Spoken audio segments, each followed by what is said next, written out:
Can you guys hear me okay? Because I'm really comfortable and my mic is like on my table. No, I'm gonna need you to get uncomfortable. Okay. As uncomfortable as you possibly can be. Yeah. In fact, could you just like stand up? Maybe go in the bathroom actually. No. Or why don't me and Banner just do it? Yeah, it's fine. You know, you take the night off. We got this. Okay. That's you two, and then I'll just jump on too.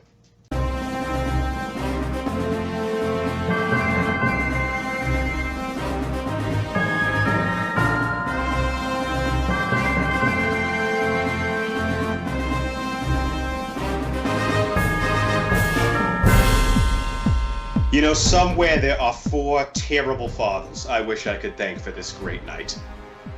Welcome into the Bro 4 Squad podcast. This is episode 79 of our show, and we're just a bunch of bros drinking beer and talking movies. I am your host, Jeff Hornacek. Thank you guys so much for checking us out for tonight's movie discussion. Before we get started, let's go around and meet the fellow bros joining me. And as always, first we go into the lab to the mad scientist Brian Banner. Now, Banner, I saw a pretty compelling documentary on flat earthers a few weeks ago, and I'm starting to come around on some of their theories. Talk me out of it, man. Nah. Right. I think it's So fine. are you in with me? No, fuck no, I'm not. Those people are stupid, but I mean, you should definitely still believe. We just lost all of our flat earther listeners. Oh man, we're gonna miss those 3 people. And we have flat earth fans all around the globe. I see what you did there. Stop. Don't make it worse than it was. Next, we go into the paint to our enforcer, Matt Geiger. Matt, if you were hiring an intern for the summer, and of course, due to legal complications, we can only hire males, what would be one of the first questions you'd ask him to see if he's qualified and committed enough to go that extra mile for you? I asked him the same question that Bernthal asked in Wolf of Wall Street, and that is your sister asking about me? And if they ask which sister, I'll be like, you're hired. Isn't that the scene where he's like in his garage doing incline bench? Yeah, he's like lifting weights in his mom's garage. He's like, so your sister asking about me? God, he's so great in that role. And it's weird because he's like his shirt's off, he's working out, but he also has like really nice khaki pants on, I think. Yeah. Yeah, kind of like you couldn't have put on like some athletic shorts. I don't understand. It's like, I don't know if you just came from a meeting or like you're going to a meeting, but a meeting of some sort was involved at some point, either before or after workouts. That's a good one. I think we'll get a quality candidate. All right, if you guys have not listened to our show before, or if you have, then you know that we start every episode off with the most important thing in any bro's life, and that is our chest day topic. So, our chest day today, our boy Matt Geiger has echoed the sentiment of most of the pod so far this year when he said that the upcoming Netflix original movie, The Irishman, is one of his most anticipated movies of the year. Now the film has been pushed back repeatedly to the point where it's basically like that girl in middle school your friend swears he hooked up with at summer camp, where we start to ask, is this even real? So for a little background on The Irishman, which we'll talk about today, for those of you who haven't heard, it is a gangster film that's reuniting Martin Scorsese as director with Robert De Niro and Al Pacino, and bringing the famed Joe Pesci out of retirement. So this is a movie that Netflix has thrown a shit ton of money at, and the film is going to feature extensive use of de-aging technology for the 3 main actors, basically to make them look 30 years younger. It will finally be hitting select theaters, like 12 theaters, just so it can be up for Oscar consideration, and then be on Netflix first in the fall after a lengthy post-production period that Scorsese is still in the middle of. Now, recently, Martin Scorsese was on the A24 podcast called A Bigger Canvas, and he started to freak some people the fuck out because he admitted that the digital effects required to de-age the actors is starting to worry him. This is like a huge part of the plot. And his quote was, quote, "Why I'm concerned, we're all concerned, is that we're so used to watching them as older faces. And when we put them all together, it cuts back and forth. Now it's real. Now I'm seeing it." So basically, Scorsese is saying this movie might be fucked. So this is going to go off the rails, but the way I see it, first thing I want to get before we go to the options of what could happen with this movie, Geiger, what are your thoughts on this? Are you worried? Will this movie ever happen? My thoughts on this is that, of course, I was 100% correct. This is the most anticipated movie of the year, even more than Once Upon a Time in Hollywood, because we don't even know when the fuck it's coming out. That's more anticipation. I can tell you July 25th is when Once Upon a Time in Hollywood is coming out. I have no fucking clue when this movie's going to come out. The other thing is, the de-aging technology, honestly, it could be the most amazing thing we've ever seen ever in movie history, but the internet has proved we can't have nice things, so there's going to be a ton of people shitting on it no matter what. I don't think it could be that bad. Sometimes you just got to swallow a pill and be like, okay, this is the first time they've kind of done this. Obviously, I don't really know what Joe Pesci looks like right now, but I know what De Niro and Pacino look like. So you kind of got to just say, okay, this is a de-aging technology and kind of go with it. But my initial thoughts are that, man. I think there's a lot of shit going on behind the scenes, especially with De Niro, that for some reason doesn't want this movie out or wants it out his way. And now Scorsese's having second thoughts. Like, fuck, is this a Batman film? What the hell's going on here? It's interesting because that teaser trailer that came out didn't even show us any footage. It was just like the title card and this fall. And I haven't seen a still of it. So I really am starting to wonder, like, is this movie real? Banner, before we get into some of the options Netflix might have, are you as concerned as probably the rest of us are about this quote from Scorsese? I mean, I think he's just trying to bring buzz around it. Let's be honest with ourselves. You said it yourself. We have all the big names. Geiger has been on this train for a long time. Like, he's excited. He's ready for it, as are a lot of people. And I think what he's doing is he's just saying, oh, yeah, hey, it's still there. We haven't seen anything, but, like, I don't know. And I think he's either posturing himself for if it all does go bad. He's like, yeah, I kind of saw that coming. Or he's just trying to oh, thank you. Mrs. Banner just brought me dinner. Was that our intern? Oh, yeah. Okay. No, it was a female. Come on, Geiger. Oh. You know the law. But I think he's just posturing to either if it goes bad or he's just trying to build more hype around it for it to go good. I mean, right now this is almost like a myth. It's a myth of a movie. Yeah. So he's just adding and building to that myth. Well, the old adage that no publicity is bad publicity, I got to say this. I'm excited to see this movie just because of the people involved. But if you told me that it's being released in 3 months and the de-aging technology looks like shit, I'm even more excited to see it in a really fucked up way. I'm like, how bad can it look? Because what does that look like when it's bad? Like, it can't be worse than Tron Legacy. I was going to say, the only bad de-aging technology that I've seen is Tron Legacy. And honestly, even that wasn't that bad in my opinion. No. Yeah, Jeff Bridges just looked like he couldn't move his mouth at all. This movie, though, they missed the train. They might as well just wait another 6 to 8 months. This needs to come out the month of or a week before St. Paddy's Day, I think. It's called The Irishman. Put it out in that, and I think you'll get like a huge buzz around it. Don't be like an Aquaman summer movie and put it out fucking December 21st like Warner Brothers did. Might as well just fucking wait till next March by now. Get it right. All right, so speaking of releasing it, the way I see it, there are three options that Netflix has, all right, assuming this is as bad as Scorsese makes it sound. So number one, and again, they've invested upwards of $200 million in this for original content, all right? And with Disney Plus coming out soon, which we'll get to in just a second, this is a big fucking deal for them. Like, they're resting a lot on this. So number one, they can try to sell this to a distributor, basically make their money back at least. I'm sure they could probably make a small profit on this. But say like Paramount buys it, then Paramount releases it and makes all the money from it whenever they want to. Number two, they could just release it. And if it looks like shit, like it'll be done maybe right as Disney Plus comes out, it might not matter. People might still watch it. C, or three, however the fuck I'm listing this, they could push it back, spend even more money on fixing it, and then risk, number one, people just not caring because it takes so long. And then I still don't understand Netflix's revenue model, like how original content increases that revenue.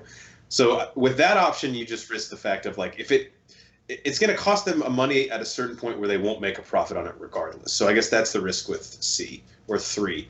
Banner, of those three, sell it to a distributor, release it even if it looks like shit before Disney Plus comes out, or push it back and work on it some more. Which do you think makes the most sense for Netflix? Just release it. I don't care how bad the de-aging technology looks. There is always going to be worse things on Netflix as far as their original content goes. We talk about it all the time on the podcast of Netflix trash. This, I don't think will fall into that category, but okay, let's throw it in that bucket. It's going to be the best Netflix trash there is, so you might as well just fucking release it as is. Stop sinking money into it, and you're fine. I think getting it out before Disney Plus, I don't know that that's necessarily going to matter, because I think this movie is a completely different demographic than what Disney Plus is going to be going after, at least at first. Well, I think the thought is once Disney Plus comes out, especially because it's its initial release, Netflix subscriber base is going to drop. Like, they are going to lose a significant amount of subscribers. For sure, but is the average subscriber that they're going to drop is probably the family that has young kids.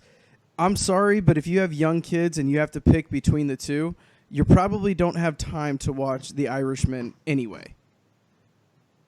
So, like, is that the demographic that you're going to be losing when Disney Plus comes up? I don't think it's demographic based. I think it's like people say we can have one streaming service, and if they get money based on eyeballs on this movie and they release it after Disney Plus, that's just less eyeballs that are going to be exposed to it. Is kind of the thought. It may not matter at all, but I'm just saying, if you're Netflix and like you do want to work on this a little bit, or you have to release it if it looks like shit. Here's the thing: if I paid money in a theater to go see this and it looked like shit, I'd be mad. If I've already paid my Netflix subscription for the month and it looks like shit, turn it off halfway through. Exactly. I probably just won't like the movie, but I won't really fucking care. Geiger, what do you think of these? Sorry, Banner, finish. Well, I was just going to say, like, if you're worried about moving people, maybe you should drop your fucking prices, Netflix, and not make us pay however much money. I mean, Disney's doing it right. It's going to be fucking $5 to get it. That's a hell of a fucking deal. Yeah, Netflix raising their prices recently was pretty ballsy. Knowing the landscape of streaming services. Geiger, of these three options, sell to a distributor, release it before Disney Plus, even if it looks like shit, or push it back and try and fix it, what do you think they should do? Push it back and fix it, especially the timing right now. It's fucking June. So if you drop it in the, say, end of this month in July, most people, I mean, there's a reason where movies kind of tamper off after 4th of July. It's summer, man. Everyone's outside. So the only people that are going to watch this are the really true fans that have been reading about this. Those are the people who are probably going to be the most hardest on the de-aging technology. So the random people are like, oh, yeah, that kind of sounded good, but my friend told me it sucks, so I probably won't watch it because I'm going to go fucking to the beach or, to the lake. I would wait until, maybe Christmas or something. Can we just take a step back, though, and maybe be happy in a world where they just on our throat that's not ready, that they don't give a fuck about just to hit a date? Scorsese and all these people are actually taking a step back, like, it's not ready, it's not good enough. I'm very happy about that. That fucking never happens in Hollywood anymore. They're like, yeah, just throw it out there. Fucking kids will watch this X-Men. It doesn't fucking matter. Just throw it out there. It's terrible. People will watch. We'll make $1 million on it, and then we'll just we'll do something different in the sequel. I'm happy that they're taking their time with this. If it looks like shit, fucking clean it up. That is true. I mean, I feel like a lot of times as theater goers, we are kind of like used and abused by the big studios these days. They're like, whatever, slap a fucking name on it that people will understand. They'll go see it. It's fine.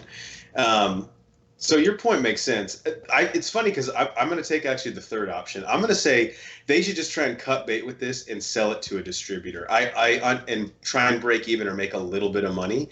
I understand this is a huge fucking deal for Netflix. And as far as like original content goes, this is what they were really banking on. But at this point, I think it would do more harm to release it and it's bad for their reputation than it would to just sell it. And then if it sucks, no one's going to ever remember that it was a Netflix original. You can recover from this through word of mouth. I have solved their problem. What they need to do is they need to sell it to Disney. Disney releases it. Netflix just turned it up in their car. They're like, hold on, what's this? Yeah, they need to sell it to Disney. Disney hold on to it and release it on Disney Plus next spring. It's the most stoner idea ever. That's pretty fucking cool. But is it not? I mean, that's a win-win for everybody, right? Well, Disney Plus have R-rated movies. This is R-rated, right? Yeah, I mean, it's going to have the Deadpools and the Diehards and stuff. I do think, though, that Netflix would rather fucking lose Netflix would rather lose $200 million than sell it to Disney. Like they're that prideful. They'd rather just eat the whole fucking thing than give it to them. I don't know. I could be wrong. It sounds like a fucking mess, but at least they're not Justice League and it just like, dude, we need to throw it out in November, so just throw it out. Like it's moral that they're taking their time. It'll probably suck anyway, but at least they're trying. The other thing you have to think about is they got like big time names to make a Netflix original movie here, like Scorsese, and obviously they're past their prime, but like De Niro, Pacino, and Pesci coming out of retirement, like that's a pretty good get. If Netflix fucks up the way they handle this, like a lot of these auteur directors might just be like, dude, we're not gonna we're just gonna work with studios the way we always have. Yeah, you know? It's just the first one they'd fuck up though. Everything else they've done has been pretty damn good. That's true, but I feel like Scorsese now carries a lot more clout now that he's been so. I mean, I don't know if he badmouths Netflix or says it was a bad experience. I could see some creative types shying away. But it doesn't sound like it's Netflix's fault. It sounds like De Niro wanted it in theaters and the de-aging sucks. So. No, I agree. I'm saying if Netflix fucks up what they do next with this project. Okay, got it. Like if they do something that pisses Scorsese off, that could be detrimental. It's like when you like fuck over your ex-girlfriend, she tells all her friends you can't date any of them. It's bullshit. Yeah, you can't have sex with them, and that's, I mean, what the hell, you know? I've grown, I've learned from that experience. I don't understand why you can't give me a second chance. All right, last thing I want to talk about.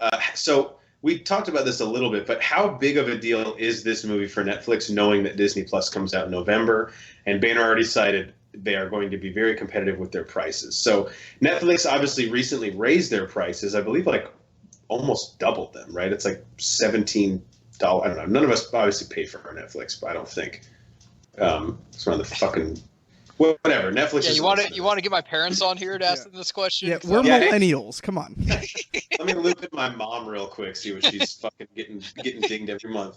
But basically, how big of a deal is this for Netflix? They raised their prices. Coming in November, a lot of people are going to have to make that choice, or will just inevitably make that choice. Like, dude, Disney Plus is a third of the price, and it's better. Fuck Netflix. So how is this important to them, or is their original content people don't really give a fuck anyway? Like, it's just one movie. Geiger, we'll go to you first. I don't think it's a big deal until, which I'm guessing this is in the business plan, until Disney Plus comes out with original content. But would they do that because they're a movie studio? I don't know. They have the shows, but that's probably all that we know. Yeah, but if they come out with original content, dude, honestly, like I said, if you go back, I don't remember what fucking episode number it was.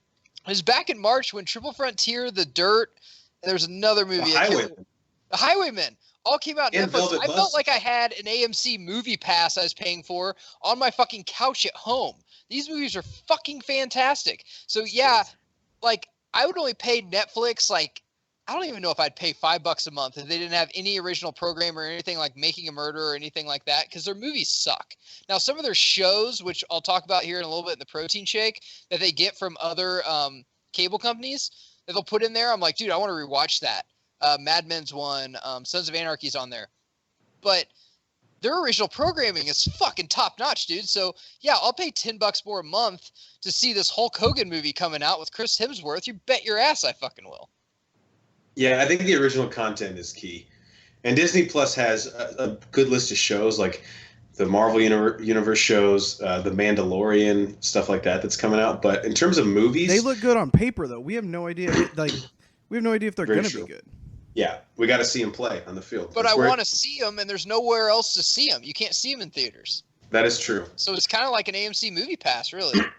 Yeah, and Triple Frontier is still... I mean, Velvet Buzzsaw was okay. Check out a review on that. But Triple Frontier is still my favorite movie of the year. Bird Box is fucking fantastic, too. Yeah. So it's been a really strong year for original content. So, Banner, leading right into that, are we making a bigger deal about this in terms of the actual future of Netflix? Or is this just... their highest profile original project to date, probably, if you exclude like Roma and the publicity it got. No, I think that it is important. I think that Netflix knows their viewership is going down with Disney Plus. I don't think anybody can deny that. And then you also have Apple, whatever the fuck their thing is coming out too. They're probably going to take a dink from that as well. That. I'm not going to. No, I know I'm not saying Broforce Squad is. I'm just saying the more things that come out, they're going to take a hit more and more. So I think what they're trying to do is get these big name directors and big name actors in here to make these good movies, something that you can go, like you said, something I would pay to go to the studios to see, but I don't actually have to go to the movies to see them. That's where they're going to try and keep their viewership from. If this goes bad, and let's say they have maybe one or two more busts, yeah, they have a problem. I love how I was like, fuck that Apple streaming service. Once it comes out, I'm like, hey, did you guys see the show on it?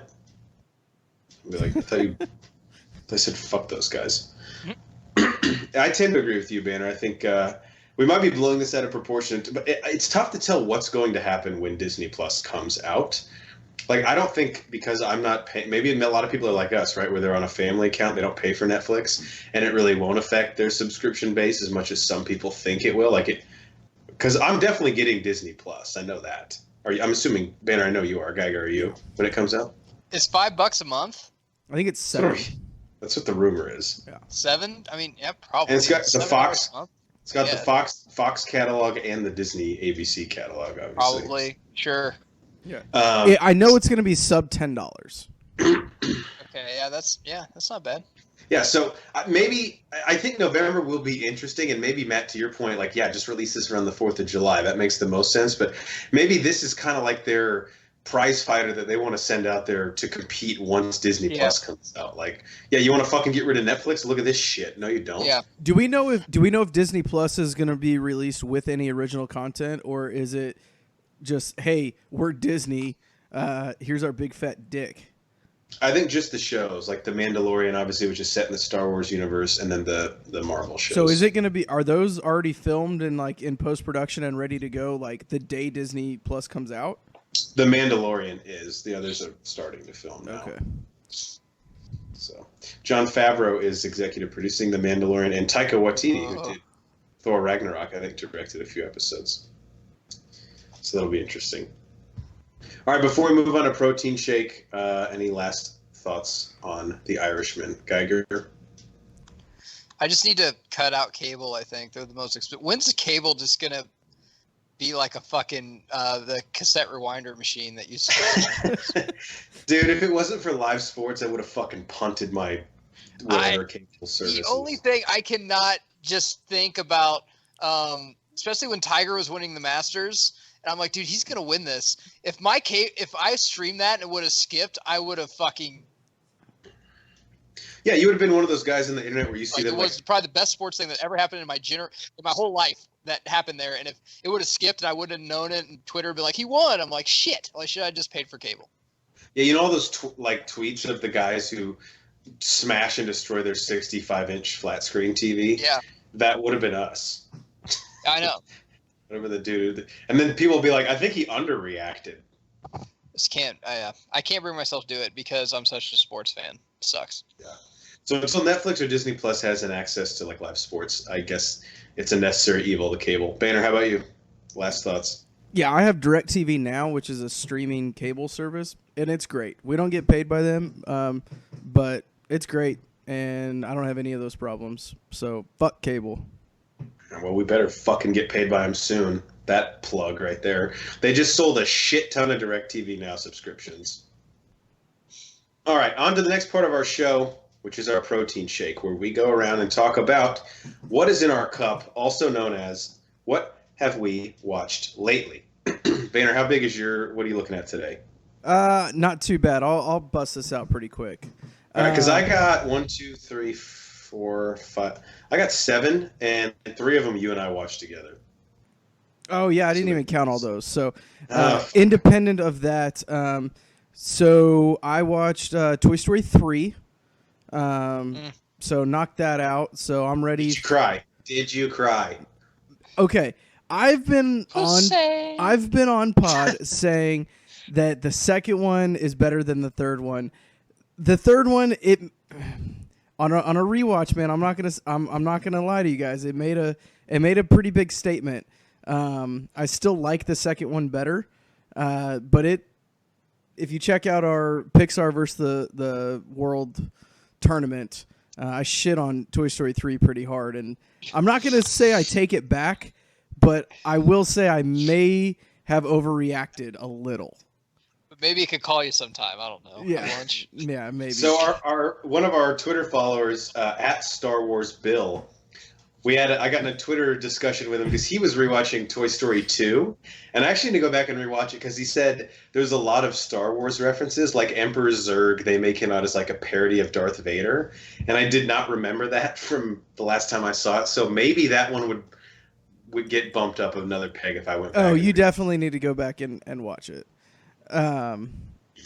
So yeah, watch that one, and then I have been going through and watching all of these Jurassic Park movies. So watch the original, I watched The Lost World, and I actually watched Jurassic Park 3. Okay, so I rewatched 3. It was on like AMC, I think, Spike a couple TV? months ago.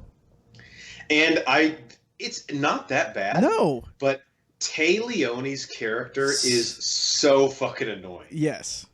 Like, shut the fuck up. I wanted her kid to get eaten just so she would stop complaining the whole time. Yeah. No, she's the fucking worst. So, Geiger, just go ahead and say, "Oh, you read the books." Oh. Go ahead, get it out of your system. No, Why I do was that? just gonna say you have a daughter and you're watching Jurassic Park 3, but keep going. Yeah, I'm raising her right. So Where do you find the time? But, okay, keep going. one of the She's probably things, with him when he does it is the Probably it's the problem. which That's makes just it worse, but one thing that if you watch or if you've read the books and if you watch Jurassic Park 3, what they do is there's a lot of scenes that they cut out that are in the books from the first 2 movies. They basically just threw all of those into this movie, and it's great. One of my favorite scenes in all of them is actually whenever they have all the pterodactyls and they're in the fucking bird cage and they're like, it's all fucking misty and everything. That is a great scene. Now I know the plot is like a woman, Tay Leone's son is on a plane that crashes on an island with dinosaurs. So But he's parasailing with her boyfriend. Okay. And of course that's a normal thing to do. Yeah. But it's not the original island from the first one, right? No, this is Site B. Yeah, this is where they actually manufacture the dinosaurs. Because, I mean, you can't just, like, have one egg and it's going to fucking survive. They make, like, thousands of eggs and have, like, 2 survive. Got it. Yeah. It's a good that's a good percentage to get through. Yeah. I mean, it is what it is. So, anyway. Oh. All right, what else? I actually think that might be it. All right, Geiger, you want to go, and then Banner and I can tag yeah, team. I only have one thing because I think it's going to spark a conversation. June 12th, which is a couple days ago, the 25-year anniversary of something. Do you guys know what it is? Because it relates to what I've watched. Lion King. No. Oh, No way. Terminator? I don't know. So it was the O.J. Simpson Bronco chase. So I watched The People versus O.J. Simpson on Netflix, and That's still on there? yeah, it is, and it's That's awesome. fantastically done. But first, I want to talk to you guys about this because what were we, 6 when this happened? Maybe I was in Yeah, kindergarten. dude. yeah, I think I was I remember- 5. Yeah. I remember thinking it was like fake. Like it did not even register with me what the fuck was happening. I just remember our parents talking about it like it was like a Days of Our Lives TV show where I was not really understanding what was going on. I kind of thought it was a TV show, like, oh, this football player like might have murdered his wife. And there's all these twists and turns. But after I watched it, and I keep saying anything that's based on a true story, that after I watch it, I watch like Netflix clippings of the real thing for the next week. Must be a great documentary, which I've been doing. Yeah, Thurman has talked about that. The rabbit hole you get in of research afterwards is like my favorite part. Yes, I'm obsessed with it because do you guys agree that that is the most craziest fucking thing that'll ever happen in our lifetime? Sometimes I try to think about how, like, if that fucking happened now, I think the world would end.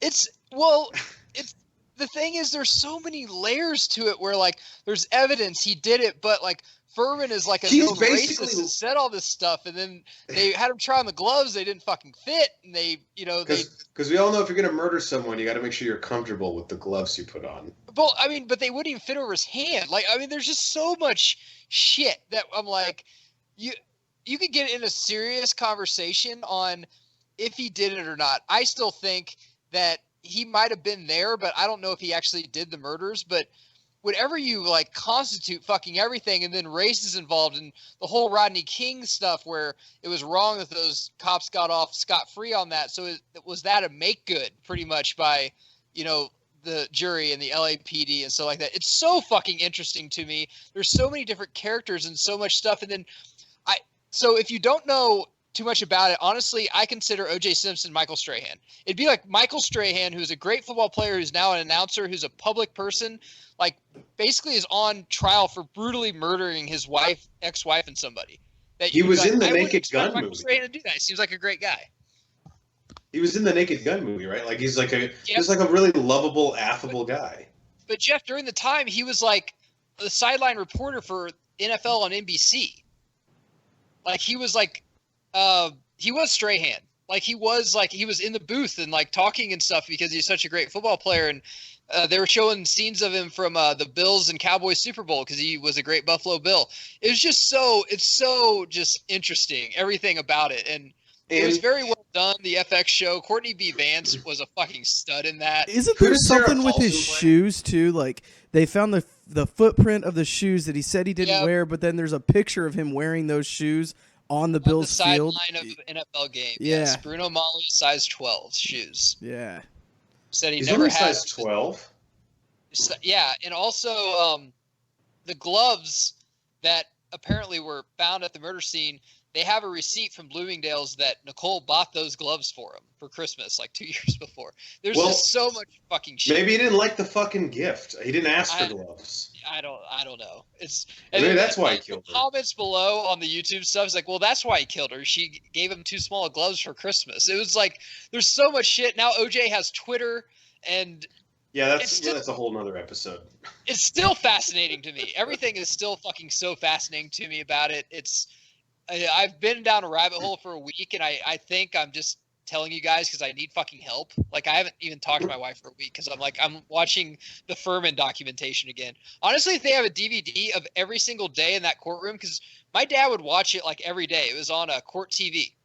I would buy that DVD and just watch it because that's so fucking interesting to me. So, I guess mild spoilers for the AMC show. No, was it on FX? Yeah, it was FX, I think. So mild spoilers for that, so skip ahead like 30 seconds if you want. But does it take a side, do you think, in the case?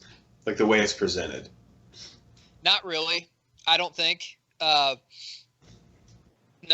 I mean, it really dictates each character. Whenever you watch it, like Robert Kardashian at the end really guesses. He's like, dude, I loved OJ. He's my best friend, but now I'm really second guessing if he did this or not. There's some scenes That's with David OJ. Schwimmer, right? Is he Kardashian? Yeah, and he actually did fantastic. Everyone in this did fucking fantastic. Dude, Schwimmer's Band of Brothers and that, like, when he goes serious, he's actually pretty solid. He's a great actor. He really is. John Travolta is fucking great as Shapiro. Who does Sarah Paulson play? She's in it, right? And we love Sarah Paulson in this pod.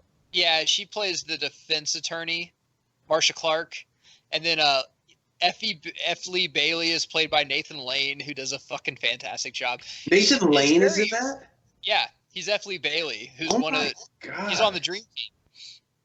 And Cuba Gooding Jr. is fantastic as OJ. I guess at the end, like, OJ kind of looks at himself, and it would be a weird thing, man. Is like, if you were on hook for murdering your ex-wife and then got off, like, wouldn't you go celebrate, kind of, because you thought you're going to live your life in jail, but your ex-wife's still murdered, so you're also sad.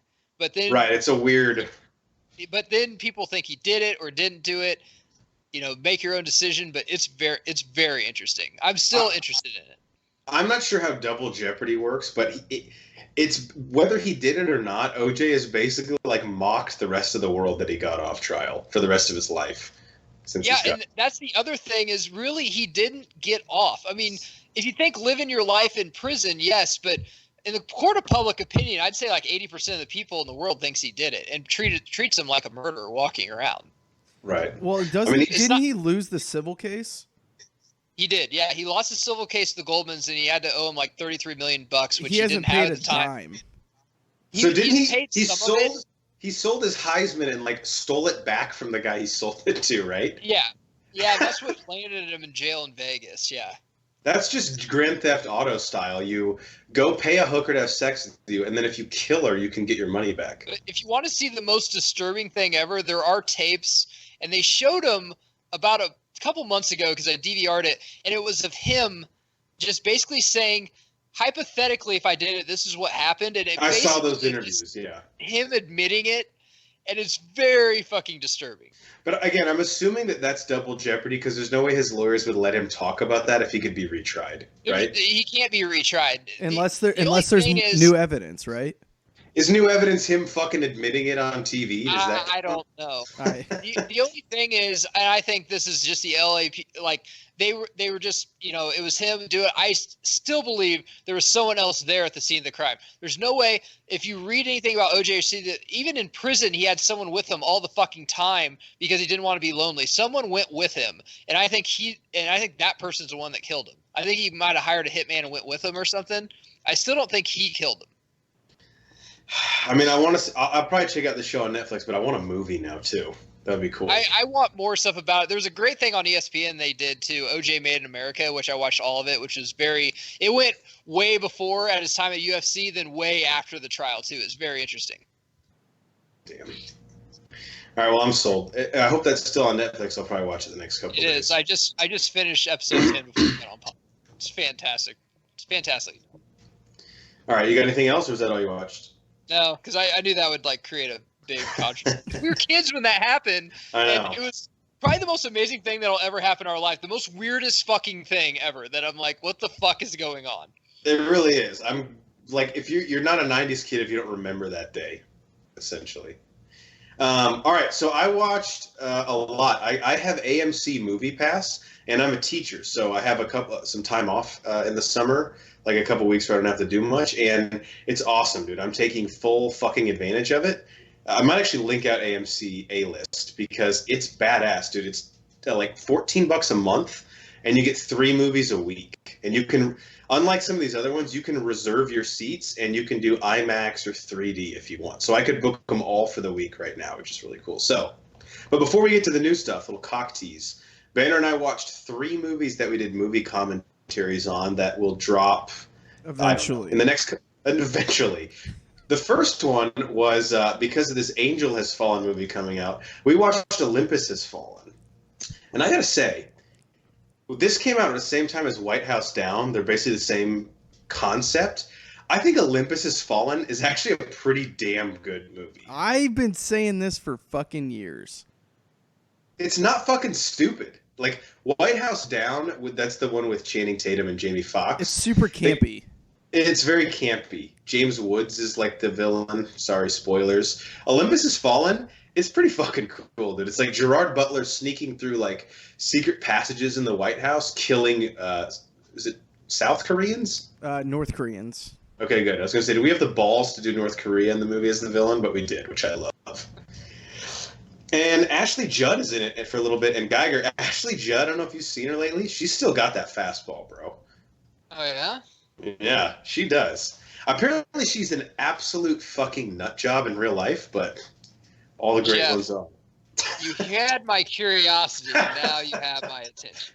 A Calvin Candy quote. Crazy ass bitch to boot? Yeah, you have my attention. Huh. Okay. Second one I say watched, that at least once a month too. Fun fact, that quote. It's probably my most. If you follow Bro4 Squad on Twitter, it's probably my most used GIF. Once someone like says any movie that's coming out, I tweet the one where he like turns around.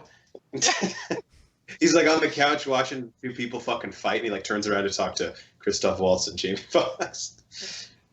Another one that actually check out my squad blog that I just wrote yesterday. By the way, our first squad blog in like 6 months, guys. Come on. Geiger, you've like written 3/4 of 2 of them in the email you need to finish. Really? But I wrote a squad blog. I wrote one's on 90s movies and other things, movies that make me wanna, and it's like 5 things. But I wrote a squad blog on why I love zombie movies this past week. And Banner and I did a movie commentary on Zombieland because Zombieland Double Tap comes out this year. And again, the zombie, do we think it's safe to say it's a genre of film? There's enough of them, right? To where it's like... It's a subgenre. I think we actually talked about this. I was super drunk. I actually don't remember doing this. I was too, yeah. But like I remember recording it, but I don't actually remember watching the movie. So Zombieland is a horror comedy, I would say. Would you say horror comedy? A horror-comedy? No, I didn't say that. It's a horror comedy, and I think that is, for whatever reason, a type of movie that really, really works. Like, Shaun of the Dead is fucking hilarious. It's one of my favorites. The Dead Don't Die, which I'm going to see this week with Bill Murray and Tilda Swinton, an awesome cast, is supposedly really good. I don't know, it just works really well, and I think Zombieland works really well. Now, we're not the biggest Jesse Eisenberg fans, but give me Woody Harrelson and Emma Stone for an hour and a half in that world, and I'm there. I just got a fucking boner. We were pretty excited about Emma Stone throughout the movie. Excited, I guess, is one way to put it. We were enjoying her efforts. Tits? Yeah, no. Efforts. Yeah, you're right.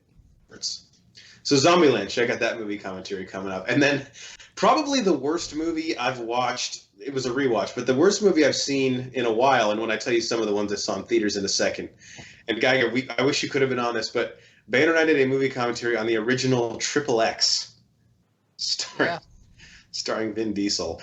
And I gotta say, this one will be, I don't want to spoil too much about our thoughts, because I think Banner and I were the perfect level of drunk for this one, where we did it justice, and the Russian accent comes out a lot. But Anarchy 99, the villain group in the movie, Anarchy 99.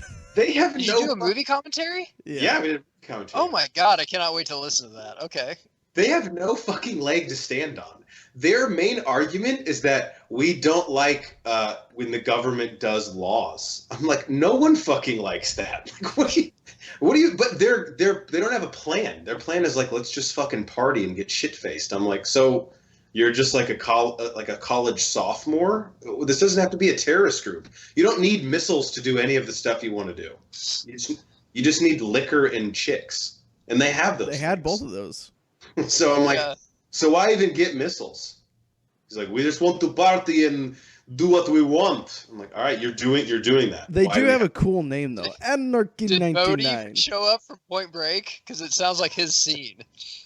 Basically, well, when he goes, we are Anarchy 99. I was like, we're the first 98 taken as a screen name, and you guys had to fucking go with, or did they make it the year before in 1999? It was cool. That movie came out in 1999, right? I'm pretty sure it did. It was either 99 or 2. I think it was 2000 actually. Yeah, because I think we talked about how is this not called Triple X 2000 several times. It's a fucking miracle. And I think Banner opens the commentary with, "You just entered the Xander zone." Just so fucking stupid. That's great. I fucking love it. If you guys have any questions about these next 4, I'm going to give you brief spoilers on these because I saw 3 of these in theaters and then 1 I saw on Netflix. So Always Be My Maybe. Have you guys seen this movie? I've seen the trailer. All right, Netflix original movie getting a lot of buzz. Keanu Reeves has a cameo in it as himself, and it is the cameo alone is worth watching the movie. I don't want to spoil too much about it, but if you liked in the movie This Is the End, how actors play a really ridiculous version of themselves, Keanu Reeves does that for about 15 minutes, and part of it, he invites this couple and his date back to his house. They get wine drunk and they're playing board games, and then things. Just imagine Keanu Reeves making fun of himself in that environment and what would happen. I'm sold. It's pretty fucking good. So Always Be My Maybe is a good Netflix movie. I would say it's one echelon above Netflix trash. It's like a romantic comedy. Has some redeeming qualities. Nothing I would say on a level of fairly drunk to pretty drunk. Where do you need to be? I think fairly drunk, and you'll get a lot out of it. Randall Park, who actually plays Kim Jong-un in The Interview, and he's from Off the Boat. He's pretty funny. He's in it. I think you'll recognize him from a lot of stuff. He's pretty likable. All right, so AMC A-List, I did some work this past week. I saw Pokemon, Detective Pikachu, actually, right after I was at the pool with Geiger drinking. And I got to say, I'm a big Pokemon Gen 1 fan growing up. This movie is made for kids, definitely, but Ryan Reynolds makes sure that adults get something out of it. Like he is pretty funny in the role. I don't need any more of these. It was a fine kids movie. It was a fine kids movie. I'll say that. The CGI was pretty good, but the rest of it, I'm full. I've had enough fill. Pokemon.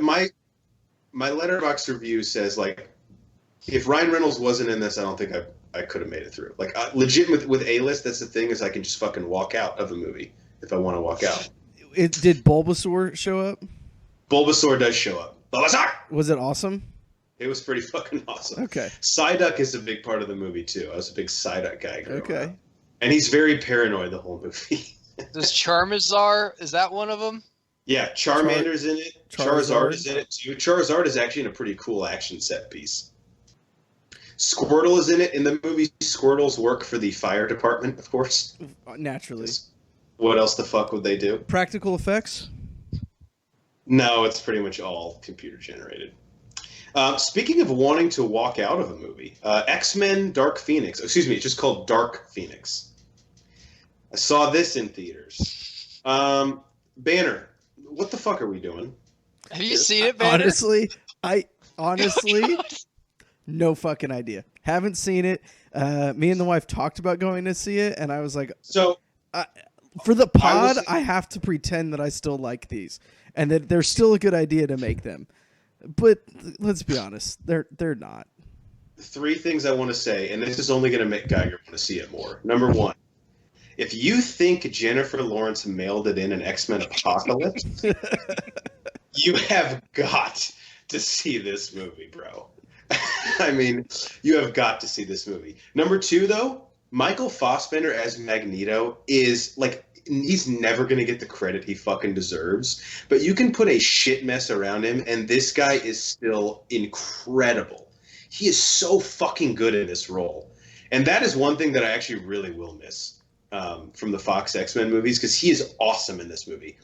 And the last thing I'll say, I don't even know how this is possible, but Banner, if you thought the timeline was fucked up before this movie, dude, they don't give 3 shits to the wind about the fucking time. The way this movie ends, there were people in the theater behind me that were like, what?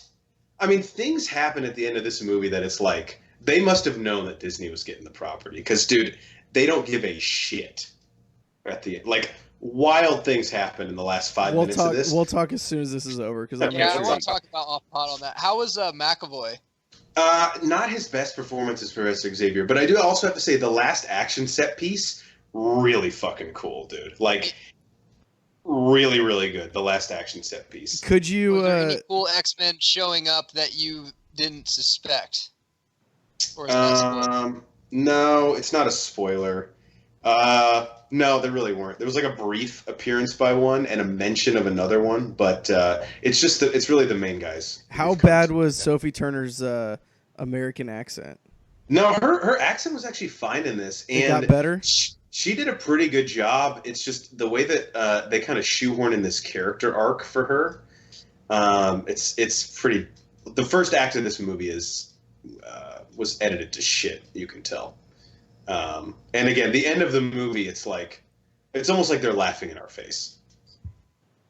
So are they still kind of trying to let us to believe that Sophie Turner and that young kid that plays Cyclops turn in to be James Marsden and whatever that actress's name is from the original X-Men in 2000? So here's the funny thing. This movie takes place, and this isn't a spoiler, in 1992. So in this film, and I'm sure you've seen in the trailer, James McAvoy is 8 years younger than Ian McKellen in the original X-Men. Like, are you shitting on my dick with that? There's no possible way. They're like 45 years age difference between this and, not really, but like... Yeah. So that's one of the problems, but... I think he got married in there, though, and so he's just aged really hard. That'll age you. Yeah. That'll do it. Problem solved. Protein shake. Problem not solved. Problem not solved. Last movie I saw, and I've gone back and forth on how much I like this film, but I saw Godzilla, King of the Monsters, because someone on the pod has to see this shit, you know? It got me really excited for Godzilla vs. Kong next summer. Although I'm disappointed to hear that's getting pushed back now. But this movie, if you complain about this movie, you're like, then you just don't like Godzilla films because really the only reason people talk in this film is to get you from the next fight scene of Godzilla killing monsters to the next one. And that's what I want, you know? I dozed off. I'd never fall asleep in movies. I fell asleep 2 times, and then I woke up when Godzilla was ripping someone's head off. So this movie gave me everything I needed to get in a Godzilla movie. Is it a fun movie? Absolutely. Is it a good movie? No. If you're 3 beers deep and you show up 15 minutes late to it, will you have a blast? Absolutely. Do that. You don't have to ask for a timeout to get caught up on the story. Right. So I download the Run Pee app, which I know Banner and I love because it tells you when to pee during movies. And I realized you don't need the fucking Run Pee app for Godzilla King of the Monsters because anytime the humans talk, they're just automatically telling you, yeah, dude, go fucking piss. You know you have a minute and a half to 3.5 minutes to go pee. Also, my fiance would love the movie because at the very end, Godzilla fucks up Fenway Park. So. There you go. Oh, really? Wow. Yeah, fuck the Red Sox, right? All right. Anyone else watch anything, or are we ready for the last part of our show? I think we're good. I'm good. All right, Boehner, I think you had a question, actually, though you did want to ask the people. I like how you always say, hey, I think you had a question, like I was raising my hand in kindergarten. So the way I present it is it's like you told me before the show, hey, let me just ask something right before we go to the last segment. Oh, yeah, know? That's exactly what it is. Do you even lift? How was that? I tried something new. I got like a Raiden from Mortal Kombat vibe, kind of. I'll accept it. Geiger, you know, where he's like, finish him. That's the movie they need to fucking make, not Pokemon movies. They are making it. They are making it. Good. Don't you worry. God, we need to do a commentary on the original Mortal Kombat. I love that movie. God, it's terrible. Get me drunk enough and I'm in. That's why we need to do it. All right, so that's our Do You Even Lift Bruh segment, which is the last part of our show. It's our question and answer segment where we dig up a question from the internet and we talk about it. Today's question comes to us from Jonathan Caro at JohnCaro4, who asks, this is very timely and something that needs to be discussed. He says, we all know that 2019 is likely the year of Keanu Reeves with Toy Story 4, John Wick 3, and Always Be My Maybe coming out this summer. And he's also the star of the E3 Gaming Expo because he's in this video game called Cyberpunk 2077. And then I added that part. And then Jonathan finishes with asking, my question is, who is an actor or actress that needs a boost to start their renaissance? Kind of like the McConaissance about a decade ago. Geiger, we'll go to you first. Who used to be on top of the mountain? They've kind of slipped a little bit, and they need to fucking pick it up. Dude, it's my guy Tom Hardy, man. Let me fast forward about, 10 years ago probably. Warrior comes out, Inception, and then he gets the fucking Dark Knight Rises as Bane. So basically, one for him, one for us. Warrior kind of was maybe he started to do film. 2 for him, 1 for us, though. Yeah, but he's doing 3 for him and none for nobody right now. But Warrior was an indie film, but then kind of turned into like a little Rocky to people who dig MMA. Joel Edgerton, Dark Knight, right? This is brother. Yeah. I love Joel Edgerton. Super underrated. Yeah, Joel Edgerton. Is that Taron Egerton's older brother? Great fucking question. Someone tweet at us and let us know or comment below. I just thought of that, and now I'm like, I saw life for the first time. Anyway, Dark Knight Rises, he couldn't have been higher, and then he just made some really questionable. He did Lawless on that time too, which is a pretty good movie. Did some questionable shit, dude. Legend, if you've seen that. Bronson, which everyone says is a great acting thing. I try to watch. Bronson is too weird, dude. Like I couldn't get through it. I couldn't get through it either. Mad Max Fury Road. Some people dug that. I didn't really like it too much. But he needs to do. He did Venom. He tried that. What was that show that Geiger you and me reviewed the first episode? We're like, yeah, we're not watching this ever again. Taboo. Yeah. Which is fucking weird. And then he did that movie that we did a commentary on, Jeff, the war movie. Dunkirk, where he didn't even fucking talk. Role. Yeah. So he did Venom, but dude, he needs to call Disney and do like a Johnny Depp Pirates of the Caribbean. So he is known for basically a role. He needs to be in a fucking franchise, and then he can do his one-offs. That's what Depp did. He like did that. Then he did like Secret Window. He did Blow and stuff. But then he always could fall back to mainstream and just basically do that poppy popcorn summer movie. He needs that. He's a great actor, and don't get me wrong, I don't want him to be like Anthony Hopkins, where he just is now in joke roles and just kind of diminishing his talent. But he needs to go back to the little mainstream shit. This means war with him and Chris Pine and Reese Witherspoon. I love that movie, dude. He's great in that. I know It's he probably so hated good. that, but I thought he was great in that. You're right, though. You need the steady paycheck. The agent should say this. Do the steady paycheck. Like, let's make sure we're both have fucking food on the table, and then you can do the artsy-fartsy shit. You know? Christian Bale's coming dangerously close to that. He's going to make up for it with this Ferrari movie coming out, I think. But you need to – I mean, that movie is pop culture enough that people will fucking go see it. Hardy is doing some shit that literally is not even in theaters. The Drop or whatever, that one movie with him and James Gandolfini. You hated that movie. Yeah, you hated it. I was just like, okay, I get where this is going, but this is basically like a mob movie without any of the killing till the end. It just makes no fucking sense. You don't watch mob movies for the dialogue? I guess. I like the dialogue, but I want some fake killing. menu at the Italian restaurant front? You don't watch that? He needs a total makeover, guys. He needs to do some more poppy movies. And I can't believe I'm saying that, but he really does. Well, but it's coming from a true place because Geiger, you've defended Tom Hardy even when it was very tough to do so, and no one here is doubting his fucking talent. We wouldn't bring his name up if we didn't think he had any fucking talent. And I think he's on the right track. I think that's why he picked the Venom script. The only problem was the Venom script was fucking stupid and wasn't Venom. It was some other dumb fucking popcorn poppy movie. But he was on the right track with that. But he needs to do something that people idolize him for, and then he can do his fucking indie shit, and people will forgive him for it. He did kind of get lucky that he dropped out of Suicide Squad at the last minute. So that was one that he dodged. Yeah, I agree. All right, Banner, who needs the Renaissance or their version of the McConaissance or the Keanaissance? Keanaissance sounds really rolls off the tongue. Yeah, it works. I don't know how much he needs this, but I don't know. I'm not gonna lie. I listened to the question for the first time as you said it. But somebody that comes to mind. That's kind of your thing, though. Yeah, you know? Someone that comes to mind is Orlando Bloom. Well, I think he's just buried dead at this point. Yeah, I think he is too. But I think that he could.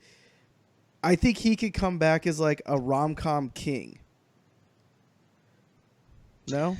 No, here's the thing. I think if he would make fun of himself, he could be funny, but I don't know if he has that natural, like, quick wit or sensibility. Do we think he does? Because in Pirates, he's normally, I know he has a few joke lines, but he's kind of like the straight man. He is. Now, granted, everyone around Jack Sparrow is essentially the straight man, because you have to be. I just think that, I don't know. I think that there is a market for him in the, we'll say, like 45 to 50-year-old women just think he is the most attractive person ever. Although I will admit he did not look good in the newest Pirates movie.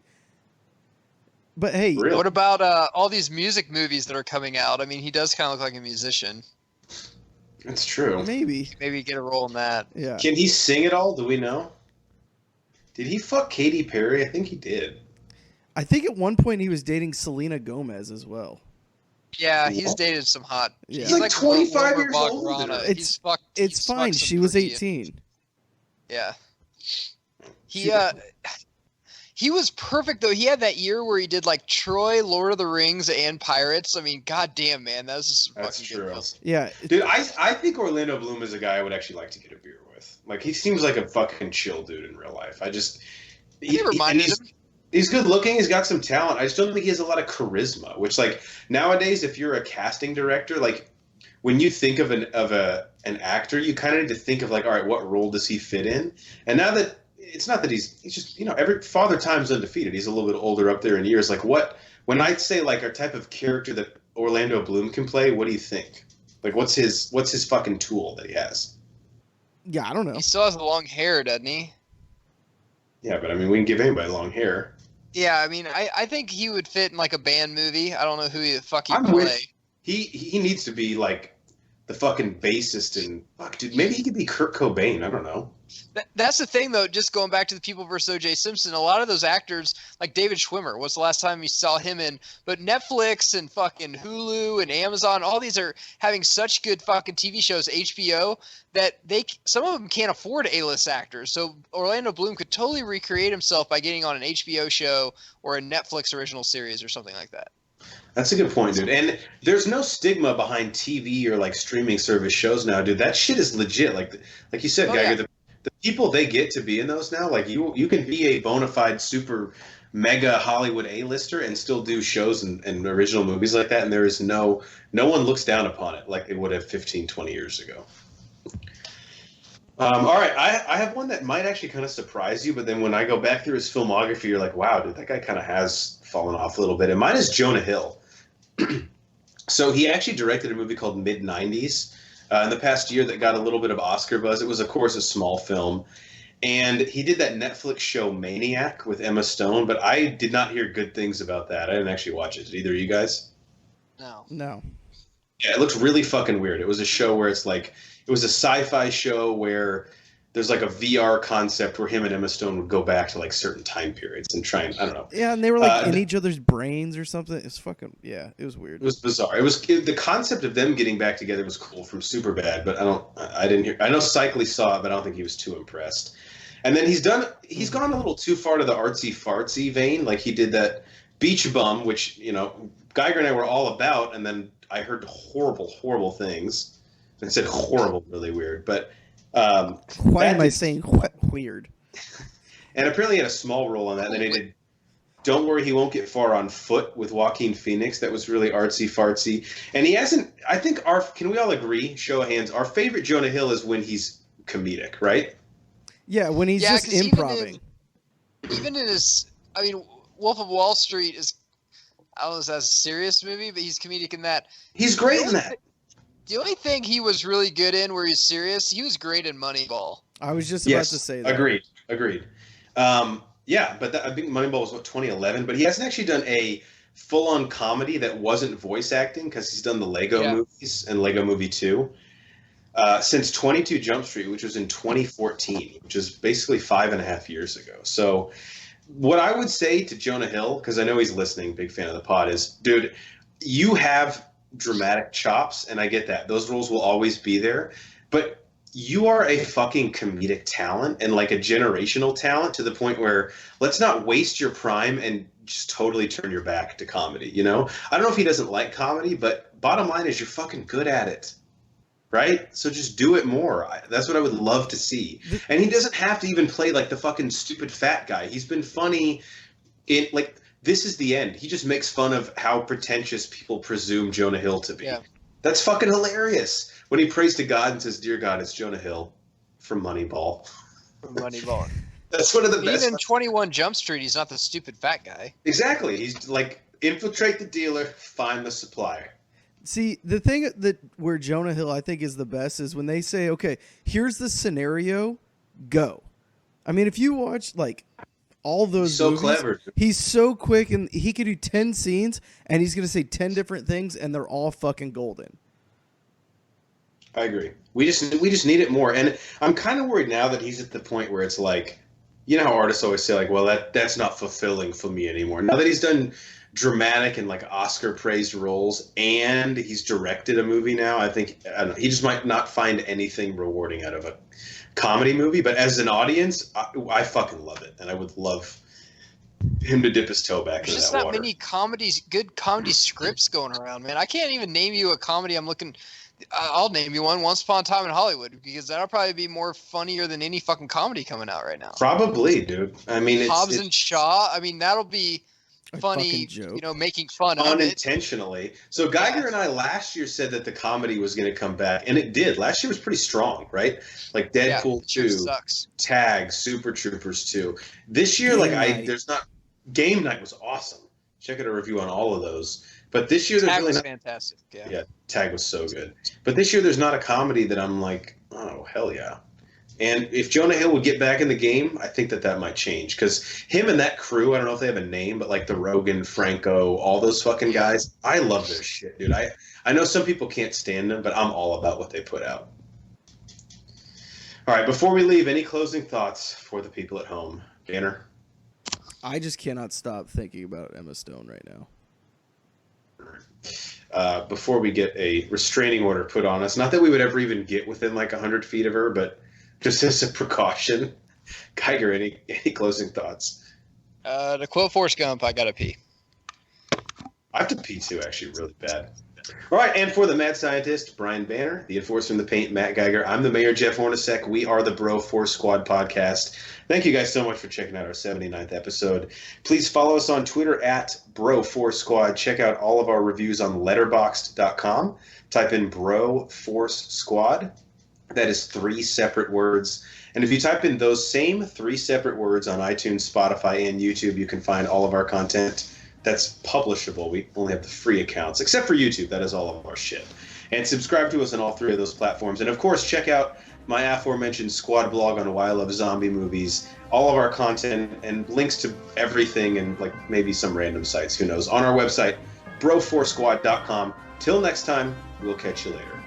Did Geiger leave? He usually just pees on pod.